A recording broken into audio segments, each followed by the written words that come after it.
नमस्कार दोस्तों। एक बार फिर से स्वागत है आपका हमारे हॉरर पॉडकास्ट शो पे, जहां पर हम लोग सुनते हैं एक से बढ़कर एक सच्ची घटना पर आधारित डरावनी कहानियां।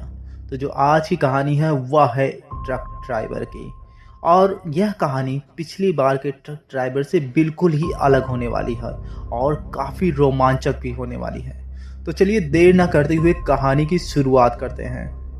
और बेस्ट एक्सपीरियंस के लिए आप हेडफोन का प्रयोग जरूर करें, इससे कहानी का आपको बेस्ट एक्सपीरियंस जरूर मिलेगा।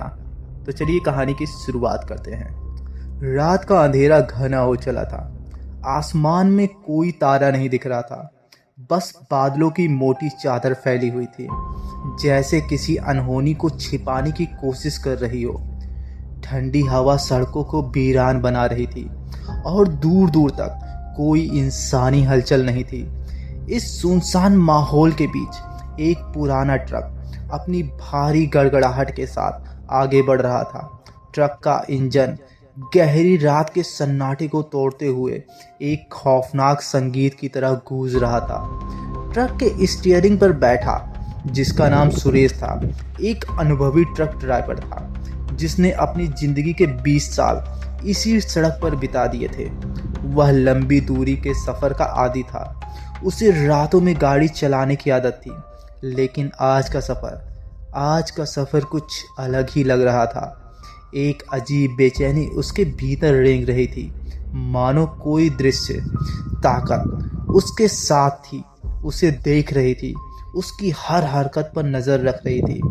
उसके बगल में बैठा रामू, उसका खलासी, जो पिछले 5 सालों से उसके साथ सफ़र कर रहा था, वह काफ़ी मजाकिया स्वभाव का था, लेकिन इस बार वह भी चुप था। वह भी महसूस कर रहा था कि कुछ तो गड़बड़ है, लेकिन उसे समझ नहीं आ रहा था कि क्या गड़बड़ है। ट्रक की हेडलाइट सड़क को चीरते हुए आगे बढ़ रही थी। सड़क पर दूर दूर तक सन्नाटा पसरा था।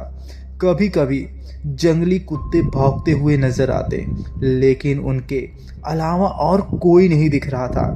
रात के करीब 2 बजे जब दोनों ने एक सुनसान मोड़ पार किया, अचानक हवा की सरसराहट तेज हो गई। आसपास के पेड़ झूमने लगे, जैसे कोई उनमें छुपा हुआ हो। सुरेश ने ट्रक की रफ्तार थोड़ी बढ़ा दी, लेकिन तभी रामू चीखा, भाई सामने देख। सुरेश ने सामने देखा तो सड़क के बीचों बीच एक अजीब सा काला साया खड़ा था। कोई इंसानी नहीं, कोई जानवर नहीं, बल्कि सिर्फ एक गहरी काली परछाई, बिना चेहरे के, बिना किसी आकार के, सिर्फ एक घना अंधकार। उसकी आंखें भय से चौड़ी हो गई। उसने ब्रेक लगाने की कोशिश की, लेकिन ब्रेक फेल हो चुके थे मानो। ट्रक बेकाबू होकर सड़क से उतर गया और गड्ढे में गिरने लगा। तभी समय कुछ रुक सा गया। सुरेश को महसूस हुआ कि वह अब भी जिंदा है, लेकिन कुछ तो था, कोई था जिसने उसे बचाया था। और तभी एक भयानक आवाज उसके कानों में गूंजती है, अब मैं तुम्हारी जान बचा सकता हूँ, लेकिन उसकी एक कीमत होगी। यह आवाज़ सुनने में बहुत भयानक थी। वहीं दूसरी तरफ ट्रक के खड्ड में गिरने के बाद सुरेश और रामू की हालत गंभीर हो गई थी। खड्ड में गिरने के बाद भी जैसे कोई अदृश्य हाथ उन्हें बाहर खींच रहा था। दोनों की आंखें धीरे धीरे खुली और अंधेरे में एक शांति छा गई। लेकिन यह शांति भी अजीब थी, जैसे कुछ डरावना पास खड़ा हो। सुरेश ने अपनी पहली बार महसूस किया कि वह सिर्फ शारीरिक रूप से ही जीवित था, बल्कि किसी और दुनिया से भी जुड़ चुका था। सुरेश ने खुद को एक अंधेरे में पाया। उसकी आंखें अंधेरे में धुंधली सी दिख रही थी। दर्द से कहराते हुए उसने देखा कि रामू भी होश में आ चुका था। दोनों के शरीर में हर एक अंग दुख रहा था, लेकिन एक अदृश्य ताकत उन्हें कुछ बचा ले गई। इस भयानक दुर्घटना के बाद उन्हें लगा कि वे मर चुके थे, लेकिन यह साया जो वे पहले नहीं देख पाए थे, अब एक रूप में उभरा और बोला, तुम दोनों को जान से मार सकता था। यह आवाज बहुत ही गहरी और डरावनी थी। सुनते ही सुरेश ने कड़ी मेहनत से अपना सिर घुमाया और सामने देखा कि वही साया खड़ा था। वह किसी इंसान के आकार का था, लेकिन उसकी आकृति अस्पष्ट थी, जैसे किसी ने गहरे काले रंग से उसे डुबो दिया हो। सुरेश ने कांपते हुए पूछा, क्या क्या क्या तुम हमें बचाया है?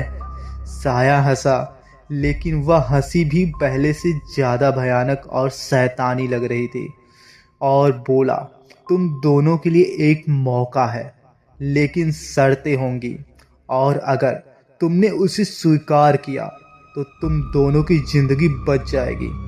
सुरेश ने पूछा, कौन सी शर्तें? लेकिन उसकी आवाज में एक बेचैनी भी साफ झलक रही थी। साया ने अपनी काली परछाई से सुरेश को घेर लिया और बोला, तुम्हें कुछ चुनना होगा।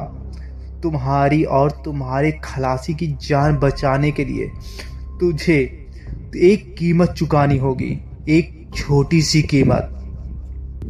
रामू ने डरते हुए घबराहट भरी आवाज में पूछा, कौन सी कीमत? कैसी कीमत? तभी वह साया फिर से बोलता है, तुम दोनों के साथ अब मेरी जिंदगी जुड़ी हुई है, लेकिन तुम्हें एक शर्त माननी होगी। सुरेश, साये ने फिर से गहरी आवाज में कहा, क्या तुम जानना चाहते हो तुम्हारा जीवन एक खेल की तरह है? तुम एक मोहरे हो, तुम्हारे पास एक मौका है, लेकिन अगर तुमने इसे खो दिया तो मेरी शर्तों का पालन करने के लिए तुम्हारी आत्मा मुझे देनी होगी। सुरेश ने झिझकते हुए सिर हिलाया। उससे समझ में आ गया था कि वह ऐसी ताकत से खेल रहा है जिसे वह समझ नहीं सकता था, लेकिन उसकी और रामू की जान की सलामती का सवाल था। उसने थके हुए मन से कहा, ठीक है, मैं शर्त मानने के लिए तैयार हूँ। साया चुप था, फिर अचानक वह गायब हो गया। सुरेश और रामू दोनों को लगा कि जैसे किसी ने उसका मन और शरीर एक साथ समेट लिया हो। यह एक ऐसा अनुभव था जो शब्दों में नहीं कह सकते। जब सुरेश ने अपनी आंखें खोली तो वह अस्पताल में था और रामू पास में बेहोश पड़ा था। उनका ट्रक खड्ड में गिर चुका था और वहां कुछ भी नहीं बचा था। दोनों को जरा सी चोट नहीं आई थी, लेकिन एक अजीब सा डर दोनों के दिल में बैठ चुका था।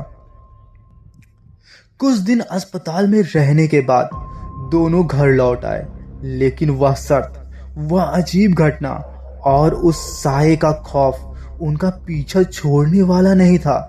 घर लौटने के बाद सुरेश ने महसूस किया कि वह अब पहले जैसा नहीं था। उसकी नींद टूटी हुई थी और उनकी मनोस्थिति खराब हो चुकी थी। रामू भी कुछ परेशान दिखता था, लेकिन डर और घबराहट तब और भी बढ़ने लगी जब हर रात वह अजीब सी घटनाएं देखने लगे।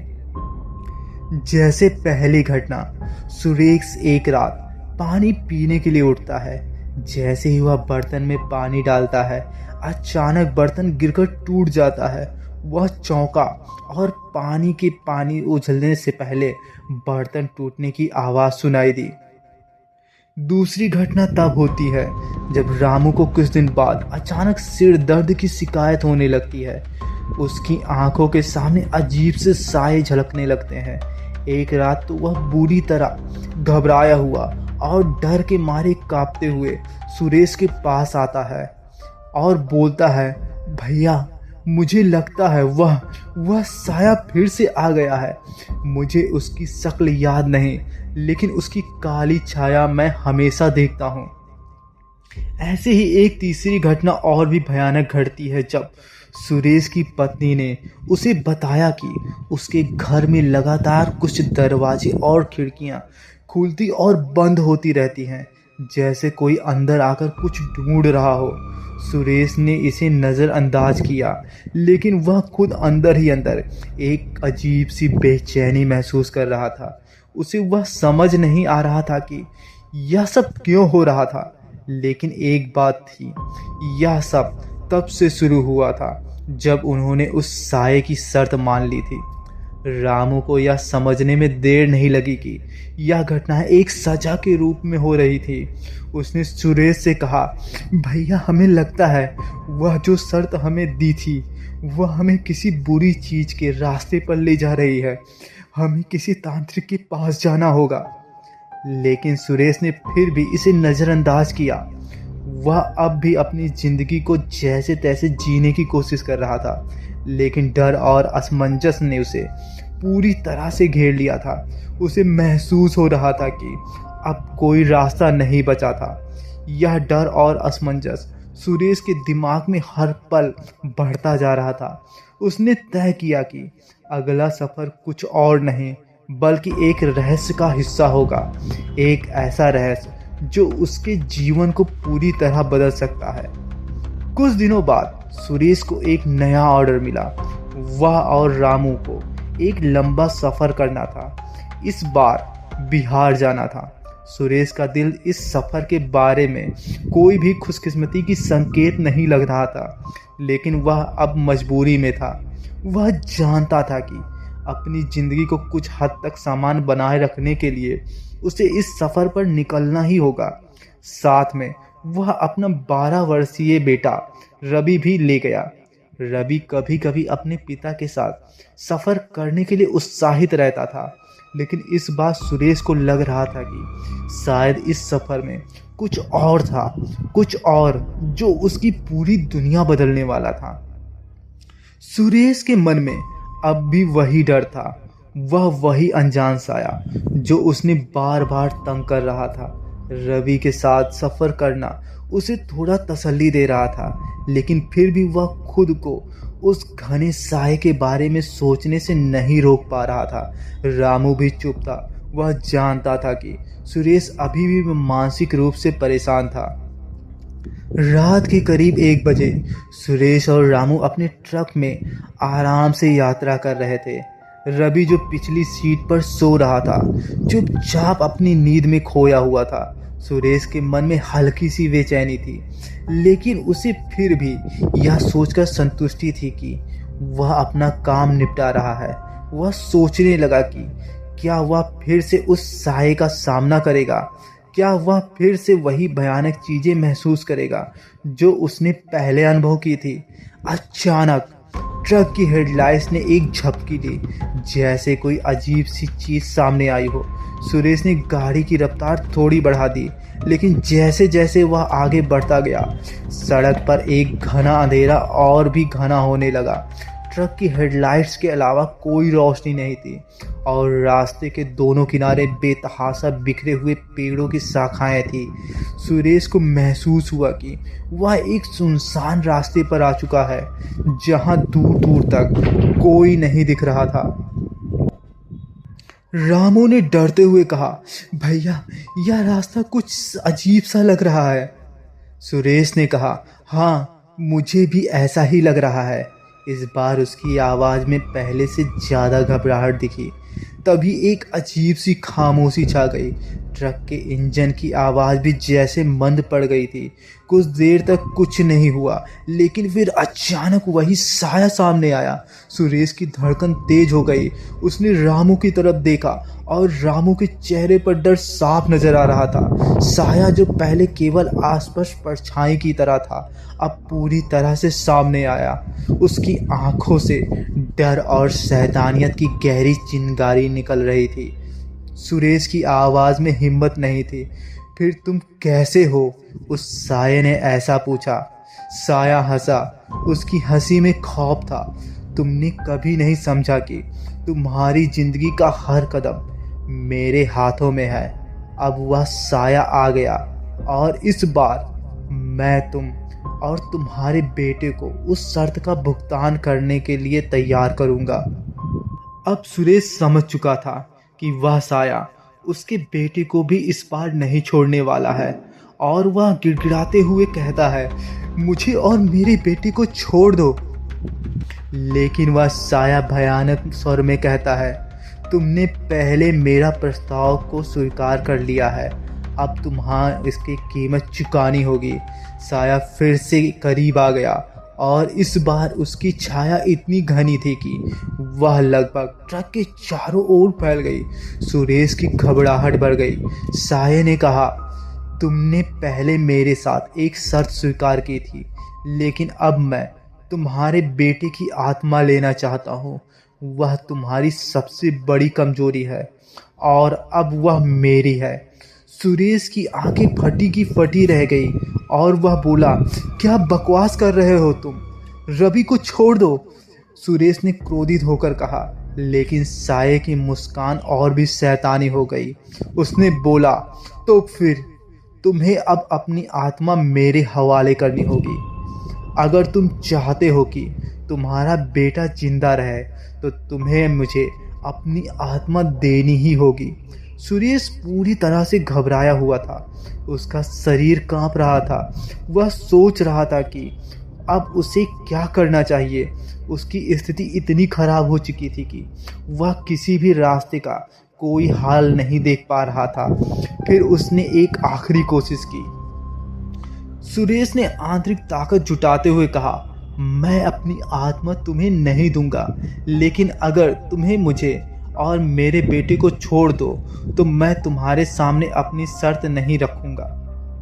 यह सुनते ही साये ने गहरी और गुस्से में डूबे हुए स्वर में कहा, तुमने कभी मेरी शर्तों का पालन नहीं किया, अब तुम्हें अंतिम मौका भी गवा दिया है। सुरेश ने अपनी आंखें बंद की और रवि की अपनी ओर खींच लिया। वह जानता था कि अब कुछ करना ही होगा। अगर उसे अपने बेटी को बचाना है तो फिर उसे रामू की ओर देखा और उसकी आंखें आंसू से भरी हुई थी। सुरेश ने कहा, रामू, हमें इस जाल से बाहर निकलने का रास्ता ढूंढना होगा। लेकिन तभी साये ने अपना अगला कदम बढ़ाया। वह तेजी से सुरेश और रवि के पास पहुंचा और एक अजीब सा तेज प्रकाश उसके चारों ओर घेर लिया। कुछ धुंधला सा हो गया। अब देखो, साया बोला, यह अंतिम चरण है और मैं तुम्हें सबक सिखाऊंगा। सुरेश और रवि के सामने अब एक भयानक स्थिति उत्पन्न हो चुकी थी, जो उनके जीवन का सबसे बड़ा संघर्ष होने वाली थी। सुरेश और रवि के सामने घना अंधेरा सा छा गया। जैसे ही साया उनके पास आया, उसके आसपास की हवा ठंडी और गहरी हो गई थी। सुरेश को ऐसा महसूस हो रहा था जैसे वह और उसका बेटा किसी भयानक जाल में फंस गए हों। अंधेरे में वही काले रंग की परछाई वही डरावनी आकृति के सामने खड़ी थी और उसकी आंखों से निकलती तेज लपटें जैसे शैतानियत की आग हो, उनकी आत्मा को जलाने के लिए तैयार थी। सुरेश ने एक बार फिर से अपने भीतर ताकत जुटाने की कोशिश की। उसे अपने बेटे को बचाने की कोई ना कोई राह तो निकालनी ही थी। उसका दिल धड़कते हुए यह मानने को तैयार नहीं था कि वह अपनी आत्मा साया को दे देगा, लेकिन वह साया ने कहा कि वह रवि की आत्मा को ले जाएगा। तो सुरेश का दिल जैसे भारी हो गया। वह नहीं जानता था कि यह सब क्यों हो रहा था, लेकिन उसे यह समझ में आ गया था कि उसे अब खुद को बचाने के लिए पूरी ताकत लगानी होगी। सुरेश ने गुस्से भरे स्वर में कहा, तुम जो कह रहे हो वह नहीं होगा। मेरे बेटे की आत्मा को तुम नहीं ले जा सकते। तभी एक विचित्र एहसास हुआ। सुरेश को महसूस हुआ कि उसकी आत्मा और उसके बेटे के जीवन के बीच एक संबंध है जो कहीं ना कहीं साये से जुड़ा हुआ था। उसकी आत्मा साये के कब्जे में नहीं थी, बल्कि यह वह शक्ति थी जो साया को नियंत्रित कर रही थी। सुरेश ने यह सोचकर हिम्मत जुटाई कि अगर वह अपनी आत्मा को नहीं दे सकता तो वह अपनी आत्मा के बल पर उस साये को हराने का रास्ता खोजेगा। रवि, मेरी बात सुनो। सुरेश ने अपने बेटे से ऐसा कहा, मैं तुमसे बहुत प्यार करता हूँ और मैं तुम्हें कभी नहीं जाने दूंगा। हम दोनों मिलकर इससे निकल सकते हैं। हमें केवल अपनी इच्छा और हिम्मत से लड़ना होगा। रवि, जो पूरी तरह से घबराया हुआ था, वह अपने पिता की बातें सुनकर शांत हुआ। उसने अपने पिता की ओर देखा और कहा, पापा, मैं भी डर नहीं रहा हूँ। हम दोनों मिलकर इस साये को हरा सकते हैं। ऐसा कहते ही सुरेश ने अपनी ट्रक को तेजी से आगे बढ़ा दिया और ट्रक अब सड़क पर तेजी से दौड़ रहा था। उन दोनों को जो साये की एहसास हमेशा एहसास हो रहा था, मानो वह साया उनके पीछे पीछे दौड़ रहा हो। और वह साया इतना क्रोधित नजर आ रहा था कि उसकी चीखें उन तीनों के काने में गूंज रही थी। और कुछ ही देर बाद ट्रक के सामने सुबह की पहली किरण दिखाई देती है, जिससे उन दोनों को एहसास होता है कि अब वह साया उनके पीछे नहीं है। और उन दोनों के शरीर से मानो कुछ भारी सा बोझ कम हो गया हो, और इस तरह से उन तीनों की जान उस साये से बच पाती है। तो दोस्तों, यह कहानी थी एक ट्रक ड्राइवर की। उम्मीद करते हैं यह कहानी आपको बहुत पसंद आई होगी। अगर कहानी पसंद आई हो तो वीडियो को लाइक करिएगा, चैनल को सब्सक्राइब करिएगा और कमेंट बॉक्स में मुझे ज़रूर बताइएगा आप मेरे वीडियो को किस सिटी से देख रहे हैं। फिलहाल पूरा वीडियो देखने के लिए आप लोग का बहुत बहुत धन्यवाद।